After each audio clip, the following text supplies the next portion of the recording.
नमस्कार, स्वागत है आप सबका हमारे खास कार्यक्रम देश देशांतर में। मैं हूं कवीन सचान। देश देशांतर में आज हम बात करेंगे प्रमुख बंदरगाह प्राधिकरण विधेयक 2020 की, जिसे राज्यसभा में पेश किया गया है। पिछले साल मार्च में इसे लोकसभा में पेश किया गया था और 23 सितंबर को ही पिछले साल लोकसभा ने इसे पास भी कर दिया था। और अब राज्यसभा में इस पर चर्चा होगी और उसके बाद ये अगर पास होता है, संसद की मोहर लगती है, तो ये पुराने कानून जो 1963 का कानून है उसकी जगह लेगा। आज समझेंगे कि अगर हम इस विधेयक को समझें तो क्या इसकी विशेषताएं, क्या खासियत है, और जो पुराना कानून है उससे इसमें क्या कुछ नया दिख रहा है, और जो इंडस्ट्री की ज़रूरत है, इससे रिलेटेड जो सेक्टर्स, कोर सेक्टर हैं, उसके नज़रिए से ये कितना महत्वपूर्ण विधेयक है और क्या कुछ तस्वीर बदलेगी। हमारे साथ तीन खास मेहमान हैं। हमारे साथ PRS से चक्षु राय साहब हैं। चक्षु जी, स्वागत है आपका। हमारे साथ shipping expert doctor PK Ghosh ji हैं, आपका स्वागत है। और राकेश सिंह जी हमारे साथ हैं, सेक्रेटरी हैं ICC शिपिंग एसोसिएशन से, आपका भी स्वागत है राकेश जी। शुरुआत में चक्षु जी, शुरुआत आपसे करना चाहूँगा कि अगर हम विधेयक को देखें, जो पुराना मौजूदा कानून है 1963 का, उससे किस तरीके से अलग है और क्या कुछ खास है जो इसमें जोड़ा गया है, या कुछ ऐसा बदलाव जो इसे महत्वपूर्ण बनाता है। कविंद्र जी, जो हमारे यहाँ पे प्रमुख बंदरगाह हैं, उनके संचालन के लिए 1960 के दशक में कानून लाया गया था, जो कि हर प्रमुख बंदरगाह के लिए एक पोर्ट ट्रस्ट बनाता था। और ये जो पोर्ट ट्रस्ट था, इसके जो पावर्स थी वो थोड़ी सी सीमित थी और हाथ कई जगह पे इसके बंधे हुए थे।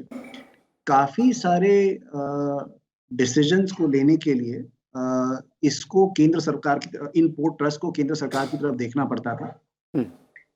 और पिछले कुछ सालों में जब से निजी क्या कहते हैं पोर्ट्स आए हैं, तो थोड़ा सा जो कंपटीशन है वो भी बढ़ गया है। तो जब लोकसभा में ये बिल लाया गया था, तो ये बिल दो तीन चीजें करने की कोशिश कर रहा था। पहला ये कि कैसे इन प्रमुख बंदरगाहों के संचालन को थोड़ा सा और ऑटोनॉमस किया जाए, थोड़ा सा ऐसा किया जाए ताकि जो डिसीजन है वो जल्दी लिया जा सके। तो उसके लिए हर बंदरगाह के लिए, हर प्रमुख बंदरगाह के लिए अब एक बोर्ड बनाया जा रहा है, और इस बोर्ड पर अलग अलग इंस्टीट्यूशंस की रिप्रेजेंटेशन रहेगी। जैसे कि जिस राज्य में वो पोर्ट है, तो वहाँ राज्य सरकार की रिप्रेजेंटेशन रहेगी, डिफेंस की रिप्रेजेंटेशन रहेगी, केंद्र सरकार की रिप्रेजेंटेशन रहेगी। और ये जो बोर्ड है उसके पास इस बात की भी पावर होगी कि किन चीजों पर कितना फीस या सर्विस के लिए कितना मुआवजा उन्हें मिलना चाहिए, कितनी उन्हें पेमेंट होनी चाहिए, वो भी ये डिटरमिन कर पाएंगे। तो एक ये कॉम्प्रिहेंसिव रेगुलेटरी स्ट्रक्चर जिसे कहते हैं, वो बनाया गया है इन पोर्ट्स को, जो बड़े पोर्ट हैं इंडिया में, उनको मैनेज करने के लिए। ओके। और एक और चीज़ जो घोष जी, अभी तक जो मौजूदा सिस्टम है, अगर हम इन संचालन की बात करें, वो किस तरीके से नज़र आता है? क्योंकि इसमें जो ये नया विधेयक है, जैसा कि चक्षु ने कहा, बहुत महत्वपूर्ण है कि ओवरऑल अगर रेगुलेटरी स्ट्रक्चर की बात करें, उसको मजबूत करने की बात हो रही है। बोर्ड मेंबर्स में अलग अलग जो स्टेक होल्डर हैं उनको शामिल करने की बात हो रही है। देखिए, सबसे पहले ये बिल आया क्यों? हमने देखा कि हमारे जो पोर्ट्स हैं, जो मेजर पोर्ट्स हैं, वो इतने एफिशिएंट नहीं हैं। और ये जो बिल लाया गया, ये एक ट्रस्ट के माफिक जो हर मेजर पोर्ट पे आएगा, उनके जो मेंबर्स थे उनको घटाया गया, स्ट्रीमलाइनिंग किया गया, जितने प्रोविजंस थे उनको घटाया गया, और उनको और पावर्स दिए गए ताकि वो ज्यादा एफिशिएंट हो सके। अभी बात यह है कि अब तक, जैसे चक्षु जी ने कहा, कि ये जो मेजर पोर्ट्स थे वो प्राइवेट पोर्ट्स के कंपटीशन में हार रहे थे। अभी ऐसा है कि इनको और पावर देकर ये कंपटीशन में आगे बढ़ सके। आपको एक स्टैटिस्टिक्स देता हूं मैं। मेजर पोर्ट्स का जो डेवलपमेंट हुआ था ये कुछ 6% था पर ईयर। जो माइनर पोर्ट्स जो मेरे ख्याल में जो प्राइवेट पोर्ट्स थे वो कुछ 20% के लगभग 18 से 20% के बीच में डेवलप हो रहे थे। तो ये बिल इसी भावना के लिए ये लाया गया था। ये लोकसभा में तो पास हो चुका है। अभी ये जो बोर्ड है हर मेजर पोर्ट के लिए, ये इसके अंदर ऐसे कई मेंबर्स हैं जिनके मतलब जो इंटरेस्ट वेरियस स्टेक होल्डर्स के इंटरेस्ट को देख सकेंगे। और यही नहीं, इनके जो फ्रेट रेट्स हैं उनको भी वो अपने तरीके से और वो देख सकेंगे, और जो सर्विसेज हैं वो कस्टमाइज कर सकेंगे। क्या तो घोष ये सर, मेरे घोष ख्याल जी, में एक क्या अभी revolutionary- जो बोर्ड मेंबर हैं उसके लिए कोई गाइडलाइन नहीं है? अलग अलग मैं कहूँ कि जो स्टेक होल्डर हैं वो अभी नहीं होते हैं। और दूसरा जो रेट तय करने की बात हो रही है, जो रेवेन्यू मॉडल है, क्या वो हर पोर्ट के लिए कॉमन है और इस नए बिल के साथ उसमें फ्लेक्सिबिलिटी होगी, या अभी मॉडल कुछ और है? आप देखिए, ये जो मॉडल ये कुछ नहीं, कोई सेंट्रल गवर्नमेंट का प्रेशर नहीं है कि एक पर्टिकुलर मॉडल को ही चुना जाए। इसको इंडिपेंडेंस है कि कौन सा मॉडल, जैसे लैंडलॉर्ड मॉडल, पीपीपी और दूसरे दूसरे जो मॉडल हैं वो ये बोर्ड अपने ऊपर ये कर सकते हैं। तो बेसिकली इनको एक फ्रीडम दिया गया है कि आप जैसा चाहें वैसा कर सके। ये इंडस्ट्री से एक सुझाव आया था कि ये कोई प्राइवेटाइजेशन का तो मूव नहीं। मेरे ख्याल में ये बहुत क्लियर था कि ये जो बिल था ये प्राइवेटाइजेशन की ओर नहीं जा रहा है, ये बल्कि ये बोर्ड्स को और मेरे ख्याल में इसको पावरफुल और उसको बना रहा है और पावर्स दे रहा है, ओके। ताकि वो कंपटीशन को अपने ओर ला सके और इसको इजीली कॉम्पीट कर सके। राकेश जी, इंडस्ट्री अगर जो मैं कहूँ है, उसकी राय क्या है? क्योंकि जैसा कि कहा घोष जी ने, एक दो आवाज़ें इस तरह की भी आई थी कि बोर्ड जो मेंबर्स हैं वो कह रहे हैं या स्टेट जो है कि उनका जो हाथ है वो कमज़ोर होगा, यानी कि पावर्स उनके पास कम होंगी। जबकि इस विधेयक के मुताबिक साफ तौर पर दिख रहा है कि न सिर्फ स्टेक होल्डर्स जो कि रियल स्टेक होल्डर हैं उनको इसमें शामिल करने की बात हो रही है, जो बोर्ड मेंबर्स होंगे, रेवेन्यू मॉडल को बेहतर करने के लिए एफिशिएंसी बढ़ाने की बात हो रही है, और बेसिक तौर पर रेगुलेटरी जो स्ट्रक्चर है उसको टाइटन करने की बात है। किस तरीके से इसे देखते हैं आप? जो आज की मौजूदा ज़रूरतें हैं उसे ये विधेयक कितना पूरा करता है, या कोई इसमें कमी आपको लगता है कि और ऐड करने की ज़रूरत है? सर्वप्रथम मैं आपके माध्यम से दर्शकों को एक बात ये बताना चाहूँगा कि इस देश में जो कार्गो या जो सामान है, इसका जो यातायात है, वो 90% जो है वो जल मार्ग से, समुद्री मार्ग से होता है। तो ये बात तो समझना अनिवार्य है कि इन पोर्ट का कितना बड़ा महत्व है देश की अर्थव्यवस्था में को लेकर।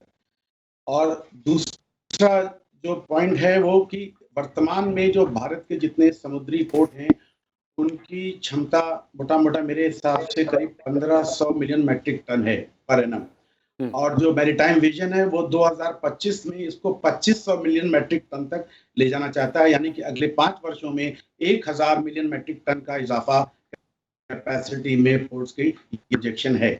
अब इसको अचीव करना के लिए जो है ये आवश्यक हो गया कि जो 1963 का जो कानून था उसको जो है बदला जाए, और उस प्रक्रिया को बढ़ाते हुए आज ये बिल राज्यसभा तक पहुंचा है। पहले मेरा बहुत बहुत धन्यवाद है मंत्री जी को और मंत्रालय को, ये रास्ता पहुंचा। जो हमारे बंधु मित्रों ने भी बात कही कि जो मेजर पोर्ट ट्रस्ट जो हैं, जिनका सेंट्रल गवर्नमेंट का काफ़ी उन पर कंट्रोल होता था, पॉलिसी मैटर से लेकर और डे टू डे ऑपरेशन में भी होता था, तो उसकी वजह से वो सब नहीं कर पाते थे जो उनके ही बगल में एक कोई प्राइवेट पोर्ट का गुजरात में और भी जगह हिंदुस्तान के तट में उदाहरण है कि जहाँ प्राइवेट पोर्ट बहुत साल बाद आए और बहुत अच्छा कर गए। तो ये बिल लाने का महत्व ये है कि पोर्ट को ज़्यादा ऑटोनॉमी और अथॉरिटी दी जाएगी, जैसा हमारे और मित्रों ने कहा कि internal management and also autonomy उनको दी जाती है। एसेट मैनेजमेंट में, जो मैंने अगर सही कहीं से पढ़ा है ठीक से, तो एसेट मैनेजमेंट में भी अथॉरिटी दी जाएगी। अगर वो पोर्ट के with in the port infrastructure में कोई सिविल एमिनिटीज या और कुछ चीजें क्रिएट करना चाहते हैं तो बिना राज्य सरकार के दखल के वो किया जा सकता है। और एक दो चीजें और बड़ी क्विकली बताऊंगा कि जो टैरिफ जिसके बारे में हम लोग कहते हैं कि जब जहाज आता है तो पोर्ट्स का क्या भाड़ा लेगा, कार्गो आता है तो उसका क्या भाड़ा लेगा। पहले ये टैरिफ अथॉरिटी जो थी, जो पोर्ट एक्ट के अंदर में थी, लेकिन ये जितने पोर्ट हैं ये स्वयं डिसाइड कर पाएंगे कि क्या टैरिफ लेनी है।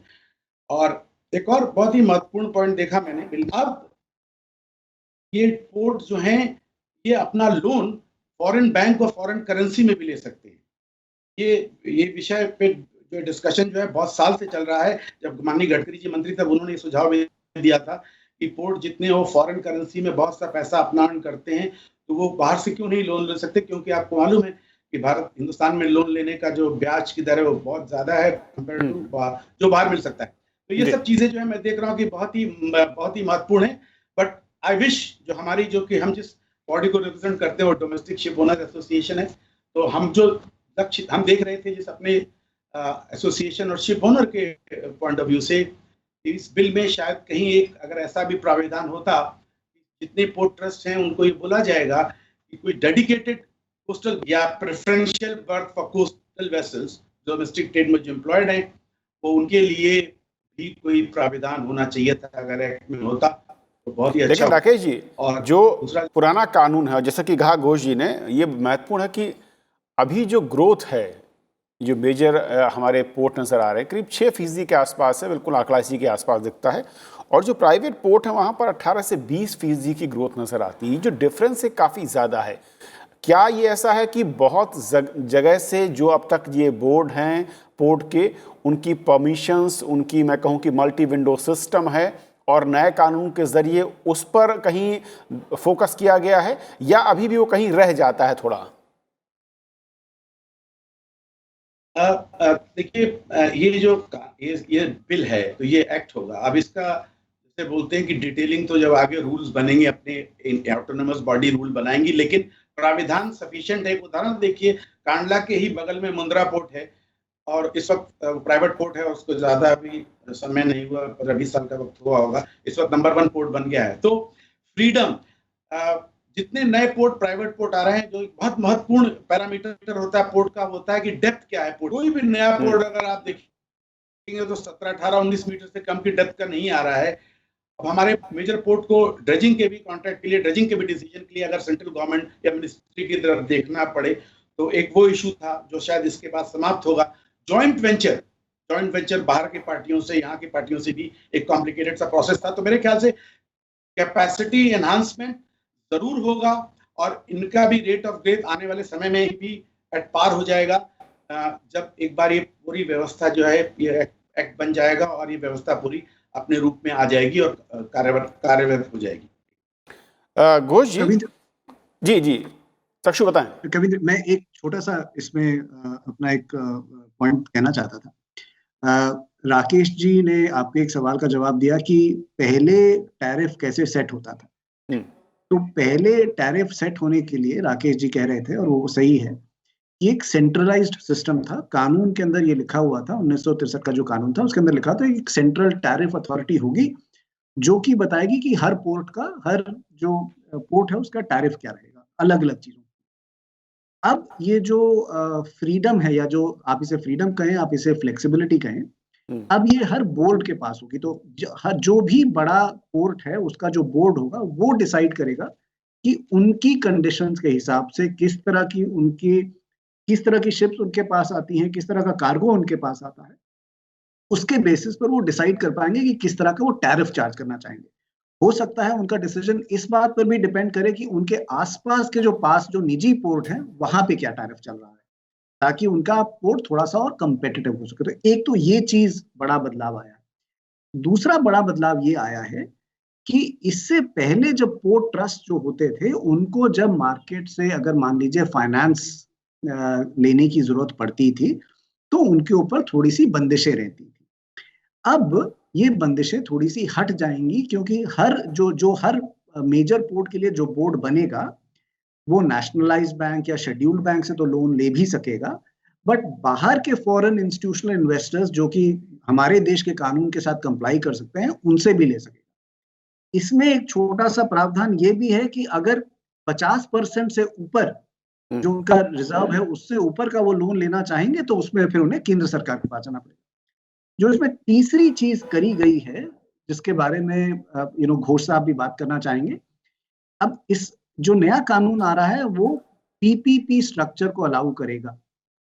और ये भी हो सकता है कि जब वो पीपीपी शुरू हो तो मेजर पोर्ट के बीच में और वो जो पीपीपी कंसेशनर हो उसके बीच में हो सकता है कुछ मतभेद हो सके, तो उस मतभेद को सॉल्व करने के लिए एक एडजुडिकेटरी बोर्ड भी बनाया गया है।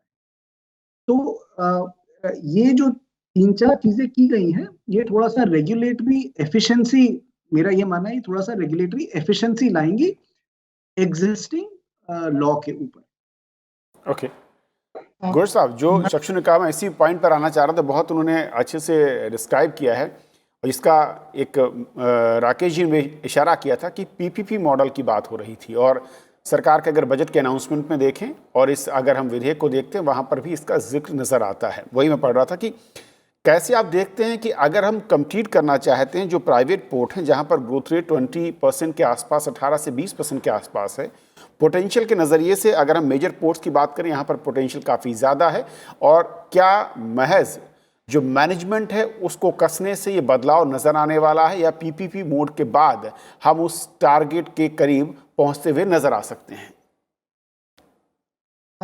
मैं एक बात कहूँ अगर? जी बिल्कुल। ये पूरी बात जो बिल को बड़े आसान शब्दों में ऐसा कहा जा सकता है कि पहले ये जो बोर्ड थे वो हर छोटी चीज के लिए अब पीछे देखते थे कि अप्रूवल चाहिए, गवर्नमेंट का अप्रूवल चाहिए हर छोटी चीज के लिए। अभी मतलब जिसे कहा इन सिंपलिस्टिक टर्म्स, अभी वो खत्म कर दिया गया है और अभी उनको पावर दिया गया है कि लीजिए अभी आपको पावर है, अभी आप टैरिफ सेट करना चाहें तो टैरिफ सेट करना कीजिए, अगर आप कस्टमाइज करना चाहें तो कस्टमाइज कीजिए। और जैसा मॉडल आपने जो कहा पीपीपी मॉडल, ये उसको और बढ़ावा देता है ताकि, और सबसे बड़ी बात क्या है पीपीपी मॉडल में, सबसे बड़ी बात क्या है इसमें यह है कि टैरिफ क्या होगा, रेवेन्यू शेयरिंग कैसे होगा, कस्टमाइजेशन ऑफ सर्विसेज कैसा होगा, ये सब चीज ये बोर्ड अभी कर सकती है। उसके ऊपर और एक बड़ी बात यह है, मैं बहुत सिंपलिस्टिक टर्म्स में कह रहा हूं कि अगर कोई प्रॉब्लम आता है, कोई लीगल इश्यूज आते हैं, तो जैसे चक्षु जी ने कहा ये एडजुडिकेटरी एक बोर्ड बनाया गया है जिसके एक प्रिसाइडिंग ऑफिसर होगा और 2 मेंबर होंगे, वो डिसाइड कर सकेंगे कि क्या लीगल बेसिस पे इसको सुलझाया जा सके। सो इन वेरी सिंपलिस्टिक टर्म्स इस पूरे मतलब मेजर पोर्ट्स को जिसे कहते हैं और फ्लेक्सिबल बना दिया गया है ताकि ये देखिए आपको पावर्स हैं, आप इससे पावर्स को यूज कीजिए और कॉम्पिटिटिव बनिए। राकेश जी, क्योंकि इसमें एक और महत्वपूर्ण चीज कही जा रही है और आप इसे बताएंगे इंडस्ट्री के नजरिए से कि जो अथॉरिटी थी इससे पहले अब तक इस विधेयक में जो बात कही जा रही कि जो अथॉरिटी है इन मेजर पोर्ट की, उनके पास अभी तक जो ओवरऑल मास्टर प्लान है उसको बनाने और उसको इम्प्लीमेंट करने का अधिकार नहीं है। नए कानून बन जाने के बाद ये अधिकार मिल जाएगा, और क्या ये सबसे बड़ी रुकावट नज़र आती है अगर मेजर पोर्ट के डेवलपमेंट और उसकी ग्रोथ को लेकर देखें, और ये उनकी ग्रोथ के नजरिए से ये जो पावर मिलना है, जो देने की बात हो रही है, ये क्रूशियल हो सकती है?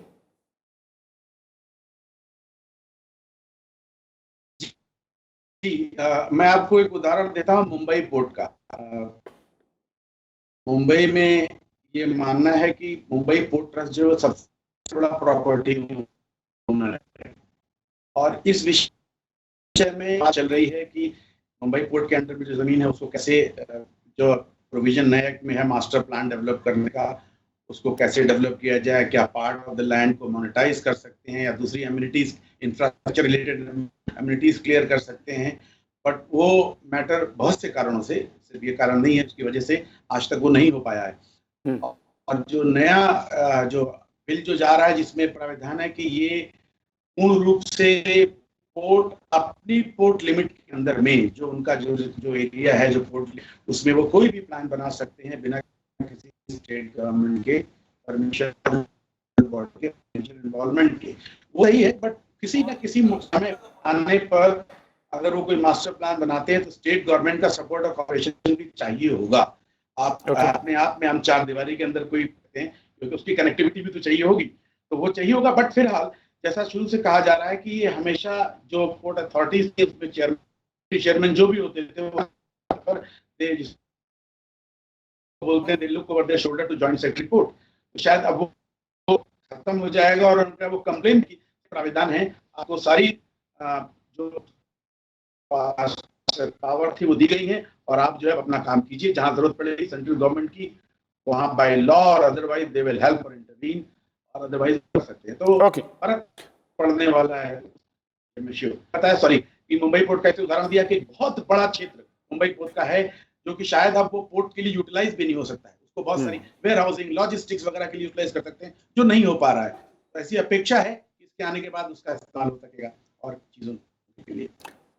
चक्षु जी, एक आखिरी कमेंट मैं चाहूँगा कि क्योंकि लोकसभा से पास हो चुका है और जो अगर इसको मैं कहूँ कि संशोधन की बात करें या इसमें जो सुझावों की बात है उसमें भी कुछ चीज़ें ज़रूर आई उससे पहले जब कंसल्टेशन के लेवल पर हुआ था। क्या प्रमुख चीज़ें आपको लगता है कि जो अभी भी राज्यों के नज़रिए से इसमें बड़ी महत्वपूर्ण है और एक चुनौती हो सकती है?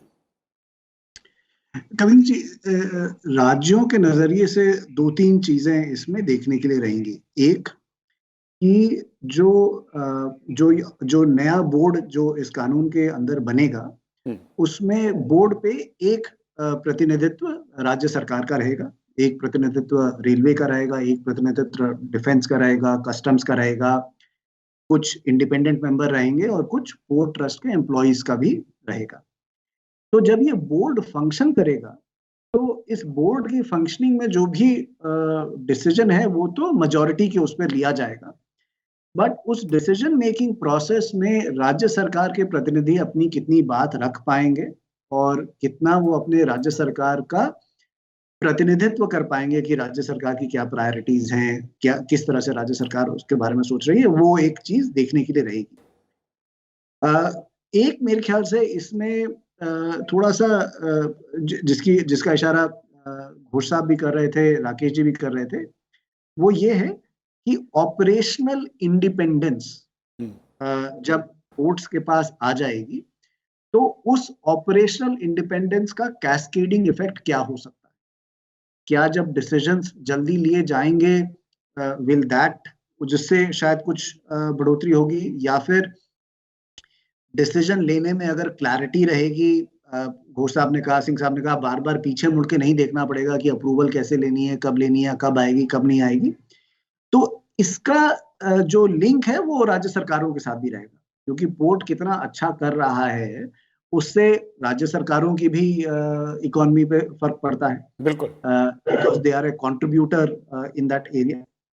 एक आखिरी चीज मैं उस पर यह कहना चाहूंगा कि कोई भी कानून बनता है तो कानून की जो मंशा होती है वो शायद अच्छी होती है, बट कानून की मंशा और कानून का जो इम्प्लीमेंटेशन ऑन द ग्राउंड है उसके बीच में गैप नहीं रहना चाहिए, और वो गैप रूल्स और रेगुलेशंस देखते हैं कि संसद ने जो कानून पास किया है, एक बड़ा सा ढांचा पास किया, बट उसको ऑपरेशनली गुजरात में कैसे करेगा, महाराष्ट्र में कैसे करेगा, कलकत्ता में कैसे वो काम करेगा, वो रूल्स एंड रेगुलेशंस डिटरमिन करेगा। तो जितना फोकस हम लोग कानून के ऊपर दे रहे हैं, उतना फोकस हम लोगों को उनके रूल्स और रेगुलेशंस बनने पर भी देना पड़ेगा, क्योंकि बिल्कुल सर। उससे मालूम पड़ेगा कि डे टू डे कार्रवाई कैसी होगी। बहुत बहुत शुक्रिया आप तीनों मेहमानों का हमारे साथ आज इस कार्यक्रम में शामिल होने के लिए। और बंदरगाह प्राधिकरण विधेयक 2020 क्या है, ज़रूरत क्या है, बदलाव क्या होगा, इसके बारे में अपनी राय रखने के लिए। आज फिलहाल इतना ही। नमस्कार।